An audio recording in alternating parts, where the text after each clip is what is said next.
नमस्ते। Joy ride learning stories में आपका हार्दिक स्वागत है। आज हम आपके लिए लेकर आए हैं आर्थर मॉरिसन जी की एक प्रेरणादायक और सीख देने वाली कहानी, कसक। अगर आपको हमारी कहानियां पसंद आती हैं तो हमें अपना प्यार और सहयोग दें। चैनल को सब्सक्राइब करें, वीडियो को लाइक करें और इसे ज्यादा से ज्यादा शेयर करें। तो बिना देरी के चलिए कहानी की इस रोचक दुनिया में डूबते हैं। साइमन ने अपनी पत्नी के साथ बहुत बुरा बर्ताव किया। यह बात अब तक पड़ोसियों के गले नहीं उतर रही थी। सभी पड़ोसियों के लिए यह आश्चर्यजनक था। आस पड़ोस की सभी स्त्रियां उसे एक आदर्श पति मानती थीं और मिसेस साइमन भी एक पतिव्रता स्त्री थी। दिन रात खटती रहती। मोहल्ले की सभी औरतें मानती थीं कि वह अपने पति के लिए जितना करती हैं उतना शायद ही कोई कर सकता है। अब बदले में उसे क्या मिला? शायद वह अचानक पगला गया था। साइमन से ब्याह करने से पहले मिसेस साइमन विधवा थी और मिसेस फोर्ड कहलाती थी। फोर्ड एक माल जहाज में कुल्ली था। एक दिन वह जहाज उस पर सवार सभी यात्रियों समेत डूब गया। उसे अपनी जिद का अच्छा सबक मिला था। वह सैलानी मिजाज का था, इसलिए एक अच्छा कारीगर होने के बावजूद उसने जहाज पर नौकरी कर खुद को तबाह कर लिया था। 12 बरस तक ब्याहता रहकर भी मिसेस फोर्ड निस्संतान थी और अब मिसेस साइमन के रूप में भी उसके कोई संतान न थी। जहां तक साइमन का सवाल था, सभी मानते थे कि वह बहुत भाग्यशाली है जो उसे इतनी सुघड़ पत्नी मिली है। वह अच्छा बढ़ई और लुहार था, पर दुनियादारी में बिल्कुल फूहड़ था। उसकी देखभाल के लिए यदि मिसेस साइमन न होती तो थॉमस का जाने क्या हाल होता। वह दब्बू और शांत स्वभाव का था। उसके बाल सुलभ, चेहरे पर मूछें छितरी हुई थीं। उसे कोई लत नहीं थी। यहां तक कि विवाह के बाद उसने सिगरेट पीना भी छोड़ दिया था और मिसेस साइमन ने उसमें कई अच्छी आदतें डाल दी थीं। वह हर इतवार बिना नागा एक बड़ी सी टोपी पहन गिरजाघर जाता और वहां इकन्नी चढ़ाता। ये इकन्नी इसी काम के लिए सप्ताह के वेतन में से उसे दी जाती थी। फिर घर आकर मिसेस साइमन की निगरानी में वह अपनी बेहतरीन पोशाक उतारता, फिर उसे अच्छी तरह सावधानी से ब्रश से झाड़ कर रख देता। हर शनिवार को दोपहर में वह छुरी कांटों, बर्तनों, जूतों और खिड़कियों की इत्मीनान और सावधानी से सफाई करता। मंगलवार की शाम वह कपड़े इस्त्री करवाने ले जाता और शनिवार की रात घर का सामान लाने मिसेस साइमन के साथ बाजार जाता और सामान लाद कर लाता। मिसेस साइमन जन्मजात गुणी थीं। बेहद कुशलता से घर के सारे काम निपटाती। थॉमस को प्रतिमाह 36 अथवा 38 शिलिंग वेतन मिलता था। उसकी एक एक पाई का वह सदुपयोग करती और साइमन ने कभी यह सोचने की जरूरत नहीं की कि इसमें से वह कितना बचाती हैं। वह बेहद सफाई पसंद गृहिणी थी, जिससे कई मर्तबा परेशानी भी झेलनी पड़ती थी। साइमन जब घर लौटता तो वह दरवाजे पर खड़ी मिलती। वहीं उसी वक्त ठंडे फर्श पर एक पैर पर खड़े रह वह जूते उतार चप्पल पहनता ताकि जमीन गंदी न हो, क्योंकि रोज मिसेस साइमन और नीचे की मंजिल पर रहने वाले परिवार की महिला घिस घिस कर फर्श साफ करती थी। सीढ़ियों पर जो कालीन बिछाया गया था वह उसका था। काम से लौटने पर वह अपनी नजरों के सामने पति के हाथ पैर धुलवाती ताकि दीवार पर गंदे पानी की एक बूंद भी न उछले। इतनी सावधानी के बावजूद यदि कभी कभार दीवार पर कोई धब्बा पड़ जाता तो वह साइमन को डांट फटकार लगाती और उसे स्वार्थी होने पर लंबे भाषण दे डालती। शुरू में रेडीमेड कपड़ों की दुकान पर भी वह उसके साथ जाती थी। उसके लिए कपड़े पसंद करती और पैसे भी वहीं चुकाती, क्योंकि उसकी नजर में सभी पुरुष इतने भोंदू होते हैं कि कुछ बोल नहीं पाते और दुकानदार मनमानी कीमत वसूल लेते हैं। अब वह थोड़ा सुधर गई थी। एक दिन सड़क के नुक्कड़ पर उसने एक व्यक्ति को सस्ते दामों में कटपीस बेचते देखा। फिर क्या था, उसने फौरन तय कर लिया कि खुद ही साइमन के कपड़े सिलेगी।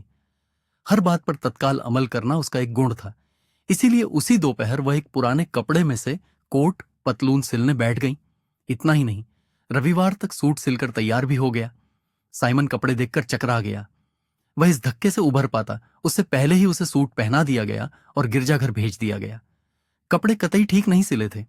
पतलून जांग के पास बहुत तंग था, एड़ियों के पीछे इतना खुला कि झूलने लगता। बैठते ही उसमें बल पड़ते और कोट का कॉलर कंधे पर लटकने लगता। पर धीरे धीरे आदत पड़ने पर साइमन को कपड़ों का बेढंगापन खलना दूर हो गया। उसके सभी साथी उसके लिबास का जो मजाक उड़ाते वह असहनीय था, पर मिसेस साइमन थी जो एक के बाद एक सूट सिलती चली जाती थी और हर बार पुराने के नाप से ही नया सूट सिला जाता। इसलिए सूट में जो बेढंगापन था वह कभी ठीक नहीं होता, बल्कि हर नए सूट के साथ अधिक उभर कर दिखने लगता। साइमन ने कई मर्तबा इशारे से उसे रोकने की बेकार कोशिश की। उसने बड़े स्नेह से कहा कि उसे यह अच्छा नहीं लगता कि उसके लिए वह दिन रात मेहनत करे, और सीने सिलाने के काम से आंखों पर भी बुरा असर पड़ता है। थोड़ी ही दूरी पर सड़क के किनारे एक दर्जी की नई दुकान खुली है जो बहुत सस्ते में कपड़े सिल देता है। क्यों ना। हाँ, हाँ, वह तुरंत बिगड़ पड़ी और जोर जोर से बोलने लगी। तुम्हें तो जैसे मेरा बहुत ख्याल है। मैं कब कहती हूं तुम्हें अपनी पत्नी के मुंह पर झूठ बोलने में शर्म आनी चाहिए। क्या मैं तुम्हें जानती नहीं? मैं तुम्हें भली भांति पहचानती हूं। तुम्हें मेरा इतना ख्याल है कि तुम चाहते हो मैं मेहनत नहीं करूं और तुम दर्जियों से कपड़े सिला सिलाकर पैसे बर्बाद करो। मैं दिन रात खटती रहती हूं ताकि पैसों की बचत हो। मेरा क्या यही पुरस्कार है? लगता है तुम्हें पैसा सड़क पर पड़ा मिलता है जिसे उड़ाना चाहते हो। अच्छा होगा अगर मैं भी औरों की तरह बिस्तर पर पड़ी रोटियां तोड़ती रहूं। शायद इससे तुम्हारी नजरों में मेरी इज्जत बढ़ेगी। उसके बाद थॉमस साइमन ने उस बात का कभी जिक्र नहीं किया, यहां तक कि जब उसने उसके बाल भी खुद काटने का निर्णय किया तो भी वह चुप रहा। बरसों यही सिलसिला चलता रहा। एक दिन गर्मियों की शाम थी। मिसेस साइमन छोटी मोटी खरीदारी के लिए थैला लेकर बाजार गई थी। साइमन घर में अकेला था। उसने चाय के बर्तन धोए और सजाकर रख दिए। उसके बाद वह उन दो नई पतलूनों को गौर से देखने लगा जो उसी दिन सिलकर तैयार हुई थीं और दरवाजे के पीछे लटक रही थीं। अपनी जगह वे निर्दोष भाव से टंगी थीं, पैरों के पास तंग, कमर की तरफ खुली, अब तक सिली गई पतलूनों से कहीं अधिक बेढंगी। पतलूनों को देखते देखते अचानक एक दुष्ट ख्याल उसके मन में उठा। अपने ख्याल पर थोड़ी शर्म भी आई। यकीनन पत्नी के दूसरे तमाम उपकारों की तरह वह इन पतलूनों के लिए भी उसका शुक्रगुजार था। फिर भी वह दुष्ट विचार उसके दिमाग से दूर नहीं हुआ। मन ही मन वह सोचने लगा कि जब वह इन कपड़ों को पहन काम पर जाएगा तो उसके साथी उसकी कैसी भद्दे उड़ाएंगे। क्यों ना इन्हें कचरे के डिब्बे में फेंक दिया जाए। मन के दुष्ट विचार ने यही कहा, आखिर ये इसी लायक तो हैं। साइमन अपने भीतर के इस दुष्ट ख्याल से कांप उठा और अपने इस दुष्ट ख्याल पर काबू पाने के लिए उसने चाय के बर्तनों को फिर से साफ करने की ठानी। उठकर वह पीछे के कमरे की ओर गया। वहां से उसने देखा कि सामने का दरवाजा खुला है। शायद नीचे की मंजिल के बच्चे गलती से खुला छोड़ गए थे। सामने का दरवाजा खुला रहे, यह बात मिसेस साइमन को कतई पसंद न थी। यह उसे प्रतिष्ठा घटने जैसा लगता था। इसलिए साइमन नीचे गया ताकि लौटने पर वह उस पर बरस न पड़े। दरवाजा बंद करते वक्त उसने गली में झांका। सड़क के किनारे एक आदमी टहल रहा था और बड़ी उत्सुकता से दरवाजे की तरफ ताक रहा था। दोनों हाथ नीले रंग की ढीली ढाली पतलून की जेब में थे। सिर पर ऊनी चोंचदार टोपी पहन रखी थी जो खलासी पहनते हैं। वह दरवाजे के निकट आया और पूछा, श्रीमती फोर्ड अंदर हैं या नहीं? साइमन तकरीबन 5 सेकंड उसे घूरता रहा और फिर बोला, ऊहूं। वे पहले मिसेस फोर्ड थीं, अब मिसेस साइमन कहलाती हैं। क्यों, ठीक है ना? यह बात उसने ऐसे धूर्त ढंग से कही कि साइमन को अच्छा नहीं लगा और न ही वह कुछ समझ पाया। नहीं, साइमन ने कहा, वह इस समय घर पर नहीं है। तुम ही तो उसके पति हो। हाँ, हो ना?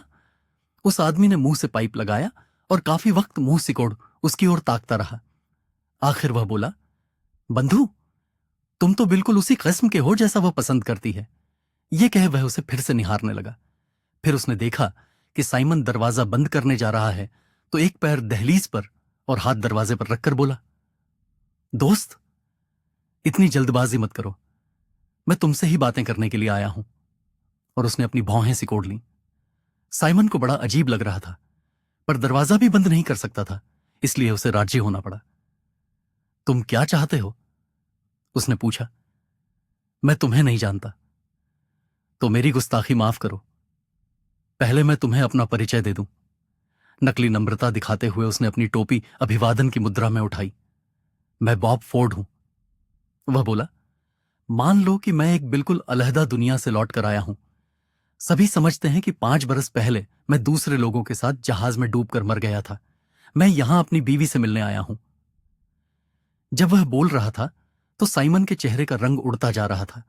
उसकी बात खत्म होने पर उसने बालों में उंगलियां फिराई, नीचे बिछाई दरी को देखा, ऊपर पंखे को, फिर बाहर सड़क की ओर देखा और उस आंख तुक पर एक कड़ी निगाह फेंकी, पर मुंह से एक शब्द भी नहीं बोल पाया। मैं अपनी पत्नी को देखने आया हूं। उस आदमी ने अपनी बात दोहराई। तो क्या अब हम खुलकर बात कर लें?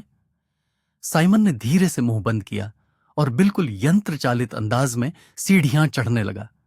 उंगलियां अब भी बालों में ही थीं।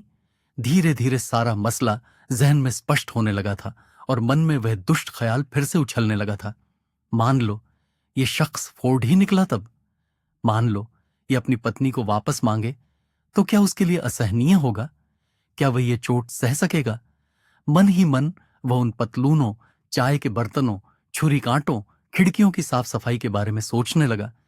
यह सोचते हुए वह खुद को परास्त सा अनुभव कर रहा था।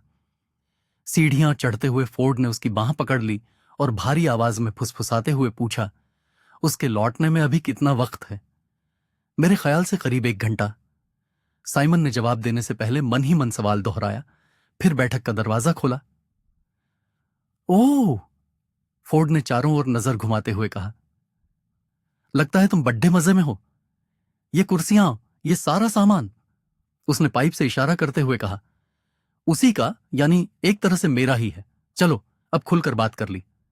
वह बैठ गया और विचारमग्न मुद्रा में सिगार के कश लेते हुए बोला, हां तो उसने बात जारी रखी, मैं पूरे हांड मांस के साथ जिंदा हूं। लोग समझते हैं कि बॉब फोर्ड मूलतैन जहाज के साथ डूबकर मर गया, पर मैं जीवित हूं। और उसने पाइप से साइमन का ध्यान अपनी ओर आकर्षित किया। मैं मरा नहीं। जानते हो क्यों? क्योंकि जर्मनी के एक जहाज ने मुझे समुद्र से बाहर निकाल लिया और मुझे अमेरिका ले गया। कुछ बरसों तक मैं वहीं भटकता रहा और अब मैं अपनी बीवी से मिलने आ गया हूं।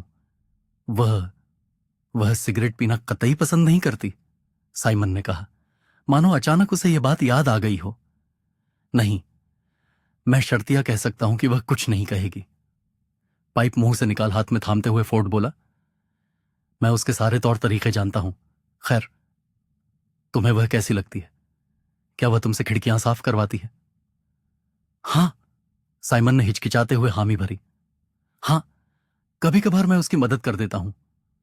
ओह, तो वह तुमसे छुरी कांटे भी साफ करवाती होगी, मैं यकीन के साथ कह सकता हूं, और बर्तन भी, मुझे सब पता है। वह उठा और झुककर साइमन का पीछे से सिर देखने लगा। मेरे ख्याल से तुम्हारे बाल भी वही काटती होगी। तुम मानो या न मानो, पर मैं उसे खूब जानता हूं।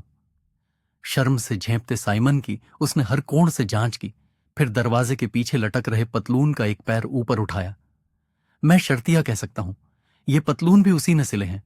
कोई और ऐसा पतलून सिल ही नहीं सकता। अच्छा, जो पतलून तुमने पहना है वह भी तो उसी ने सिला है ना? साइमन के मन में लगातार उस दुष्ट भाव से तर्क वितर्क चल रहा था। अगर यह शख्स अपनी बीवी मांग लेता है तो ये पतलून उसे ही पहनने पड़ेंगे। ओह, फोर्ड बोलता रहा, वह तनिक भी नहीं बदली। अरे मेरे यार, यह भी एक अच्छा मजाक है। साइमन को अचानक लगा कि अब इन बातों में कुछ नहीं धरा।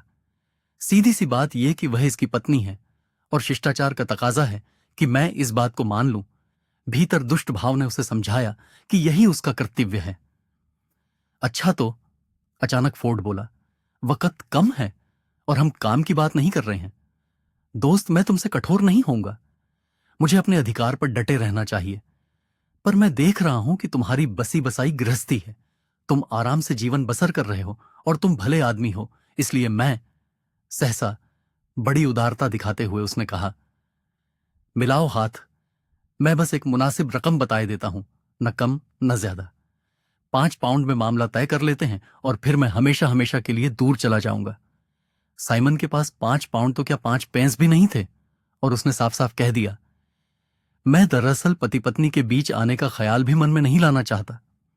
उसने जोर देकर कहा, किसी भी कीमत पर नहीं। हालांकि यह मेरे लिए बहुत कठिन था, पर यह मेरा कर्तव्य है। मैं अपनी बात से मुकरूंगा नहीं।